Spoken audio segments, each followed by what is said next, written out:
Hello everyone. Now today's topic is types of chemical reaction. ये मेरा part 3 है.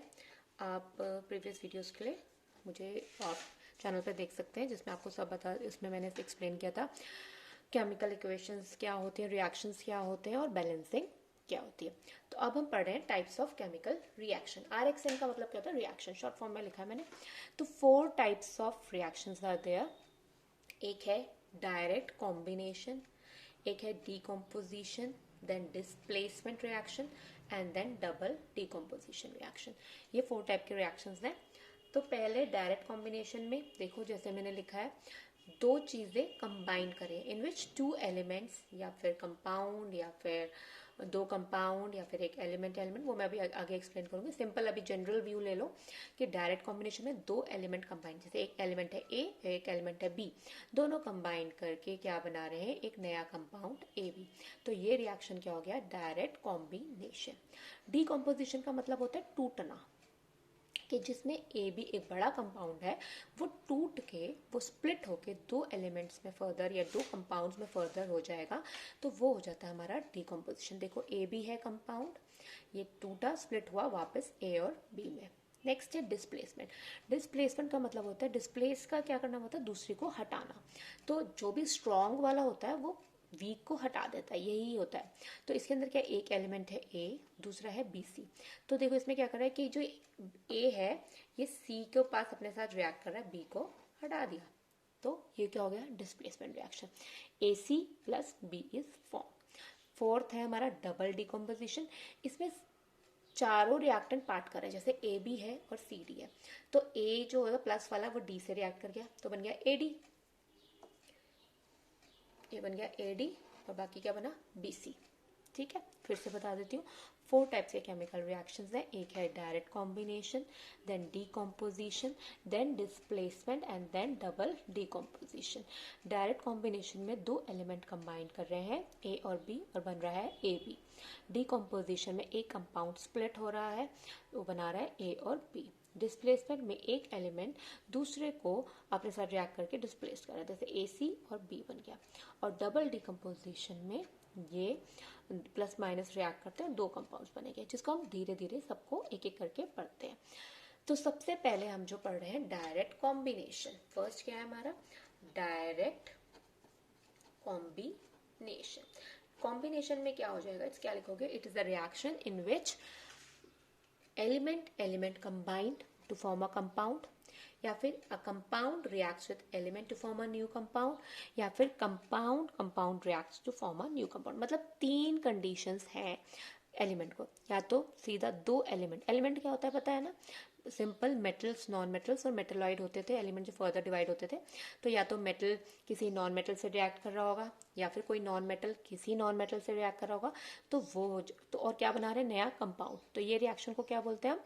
Direct combination. दूसरा case क्या है कि या तो एलिमेंट जो है एक कंपाउंड के साथ रिएक्ट कर रहा है, तो एक नया कंपाउंड, या फिर दो कंपाउंड ही रिएक्ट करके एक नया कंपाउंड बना रहे हैं. ठीक है, तो डायरेक्ट कॉम्बिनेशन के 3 स्टेजेस हैं, या फिर 3 टाइप्स हैं, जिसमें दो एलिमेंट कंबाइन कर रहे हैं, या फिर एक कंपाउंड और या एक एलिमेंट कंबाइन करके, या फिर दो कंपाउंड करेंगे. अब उनके एग्जाम्पल्स हम जरा देख लेते हैं.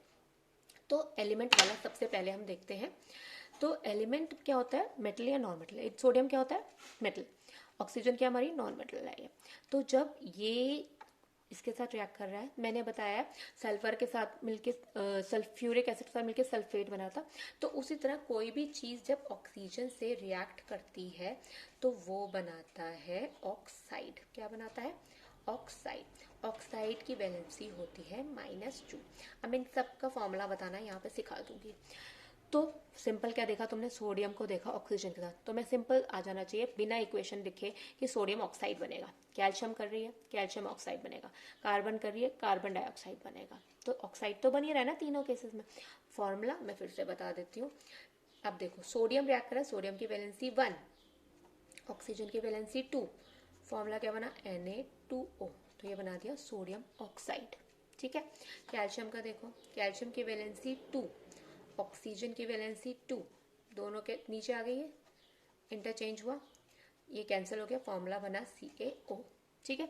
और जब कार्बन का रहा है कार्बन डाइऑक्साइड, इसको बैलेंसिंग करना है। मैंने पिछली अपनी वीडियो में आपको बैलेंसिंग बताई थी, फिर बताती हूँ। यहाँ देखो 2 एटम्स ऑक्सीजन के हैं और एक ऑक्सीजन, सॉरी 2 एटम सोडियम के हैं, एक ऑक्सीजन, यहाँ एक है सोडियम का। ठीक है, तो पहले अगर हम ऑक्सीजन को बैलेंस करें तो मैं यहाँ पे 2 कर दूं तो मेरी ऑक्सीजन तो बैलेंस हो गई, लेकिन Na क्या हो गया 4। ओके, देखो ये बैलेंस हो गई। उसी तरह इसको करते हैं, पहले ऑक्सीजन को बैलेंस करेंगे, ऑक्सीजन 2 इधर भी होगी, कैल्शियम कितनी होगी 4। ओके, यहाँ पे कार्बन 1, यहाँ पे कार्बन 1, ऑक्सीजन 2, ये बैलेंस्ड है। ठीक है, तो पहला टाइप का क्या हो गया, व्हेन 2 एलिमेंट्स, देखो ये 2 एलिमेंट कंबाइन करें कंपाउंड बना रहे।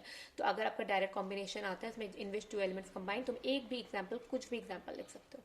दूसरा एग्जांपल क्या है इसका, कि जब कोई कंपाउंड, तो सल्फर डाइऑक्साइड एक कंपाउंड है। कंपाउंड समझ में आता है ना क्या होता है, जब 2 एलिमेंट्स कंबाइन कर रहे होते हैं तो कंपाउंड बनता है। तो सल्फर डाइऑक्साइड है, ये एक कंपाउंड है। जब ये ऑक्सीजन के साथ फिर रिएक्ट है, ऑलरेडी ऑक्साइड है, ये डाई ऑक्साइड है। डाई का मतलब होता है इसके अंदर 2 ऑक्सीजन एटम है। तो जब ये कंबाइन किया ऑक्सीजन के साथ, तो अब इसने क्या बना दिया, ट्राई ऑक्साइड, सल्फर ट्राईऑक्साइड। क्या बनाइए, ट्राई का मतलब हो गया ऑक्सीजन कितनी हो गई 3। ओके, तो उसके बाद ये बैलेंस करी हुई है, ये आप चेक कर लेना। तो ये भी एक टाइप का क्या हो गया, कॉम्बिनेशन है, ऑक्सीजन ऐड हो रही है। ठीक है, अब एक थर्ड एग्जाम्पल क्या लिखा हुआ है मैंने, जिसमें 2 कंपाउंड, तो सोडियम ऑक्साइड एक कंपाउंड है, वाटर भी एक कंपाउंड है। तो जब हम किसी भी चीज को वाटर के साथ रिएक्ट कराते हैं, ये नोट कर लो, तो जनरली क्या बनता है, हाइड्रोक्साइड बनता है। और हाइड्रोक्साइड OH होता है, वैलेंसी होती है -1, हाइड्रोक्साइड का सिंबल ये होता है। तो हमें दिख गया सोडियम था, वाटर के साथ रिएक्ट कर हमने सोडियम। कैल्शियम होता, कैल्शियम हाइड्रोक्साइड। पोटेशियम होता, पोटेशियम हाइड्रोक्साइड। तो इस तरीके से हमारे ये सारे बने। अब मैं एक बार दिखा देती हूँ आपको कि कैसे बनाइए। देखो सोडियम ऐसे मैं 2 लिख सकती हूँ, ठीक है। वाटर को हम ऐसे लिखते हैं HOH, ठीक है। अब इसको बैलेंसिंग पहले हम करते हैं, तो ये हो गया 2NaOH, H हो गया हमारा। हाँ, तो देखो तो एक Na और एक OH मिल गया, एक NaOH बन गया, ठीक है। और एक यहाँ, तो देखो 2 NaOH बन रहे हैं ना, ये देखो ऐसे रिएक्शंस हो रहे होते हैं। मे भी आपको आगे सीनियर क्लासेस में बताएंगे। तो देखो अब समझने के लिए बात है कि सोडियम के 2 मैंने एटम्स लिखे, एक ऑक्सीजन लिखा, वाटर को हम HOH भी लिख सकते हैं इजी करने के लिए। तो ये एक Na और एक O और एक H कंबाइंड हुआ, बना एक NaOH। दूसरा Na और OH कंबाइंड हुआ NaOH। तो इसलिए 2, मैंने क्यों हो रहा है NaOH ये दिखाया है आपको इसके अंदर, कि NaOH के 2 मॉलिक्यूल्स कैसे बन रहे हैं, ऐसे बन रहे होते हैं। तो ये हो गया हमारा फर्स्ट केमिकल रिएक्शन, जो है हमारा डायरेक्ट कॉम्बिनेशन रिएक्शन। ओके, जिसमें 2 एलिमेंट कंबाइन करके कंपाउंड बनाते हैं, या फिर 2 कंपाउंड्स रिएक्ट करके न्यू कंपाउंड बनाते हैं, या फिर एक कंपाउंड और एक एलिमेंट कंबाइन करके एक न्यू कंपाउंड बनाते हैं। Okay, I hope this is clear to you. उसके आगे मैं नेक्स्ट वीडियो में बनाऊंगी, और इसके आगे हम पढ़ाएंगे आपको डिकम्पोजिशन रिएक्शंस और displacement reactions.